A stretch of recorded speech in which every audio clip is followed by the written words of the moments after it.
If you love Baltimore sports, you'll love WNST.net. The Baltimore Colts, and he loved the 1975 Colts, and he honored everyone. We had Bruce Laird here yesterday, and they all went back to Indianapolis. Not back. They went to Indianapolis. They didn't go back to Indianapolis. 75 Colts had nothing to do with that. But, you know, Jimmy was a good man, and I don't have any issue there. But those records, that's...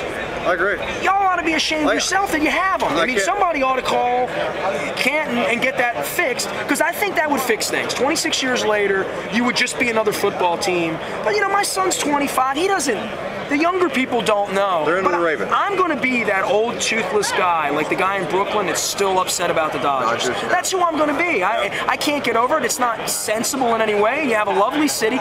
We ripped it up in Broad Ripple. We came into Broad Ripple, and we had a big party at the Rock Lobster. Great people out there. Everybody was cool.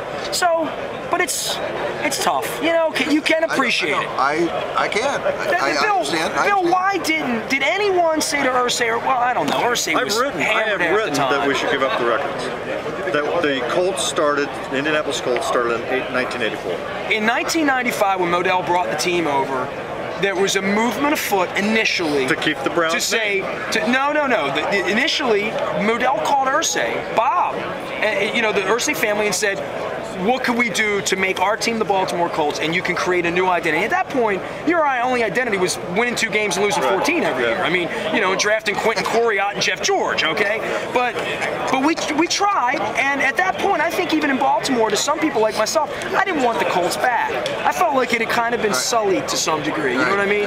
But what have the Colts been to your community? Bill, you were there before they were there. I mean, it's transcended what the Ravens... The reason I think Art Modell belongs in the Hall of Fame is because he resurrected football. I cannot imagine my community without that football team now, especially given what's happened to the baseball team. And we couldn't imagine Indianapolis without the Colts now. I mean, they absolutely transformed our city. That was the catalyst for so many other things when we got the Colts. I mean, that just started, it spurred our, you know, we embarked on this amateur sports initiative, but this really took the entire economic development issue with sports and took it to the highest level you could. It really spurred everything and transformed our city. The presence of the Hoosier Dome, then the RCA Dome, that in turn got us Final Fours. And now that the Colts have become the Colts under Peyton Manning, and we've become a football town, believe it or not. Boy, Peyton Manning. I mean, you know, for you guys to hit the lottery, I mean, you really hit the lottery. Did you not? Could have been Ryan Leaf. So that's exactly right, and it's just fun to watch Peyton go to work. Actually, he's at a different level, I believe. It's just fun to watch him because he works so hard. He's very smart at it. Just a unique combination that kind of fits the times. You know, what if he'd been born in 1850 with that sort of skills? Who would he be? I don't know. How about this as a civic endeavor with New Orleans? You guys are going to try to beat New Orleans. Who would beat a Saint? What man of the Lord would beat the Saints? You know? Peyton Manning's going to take down his hometown where he grew up. I know.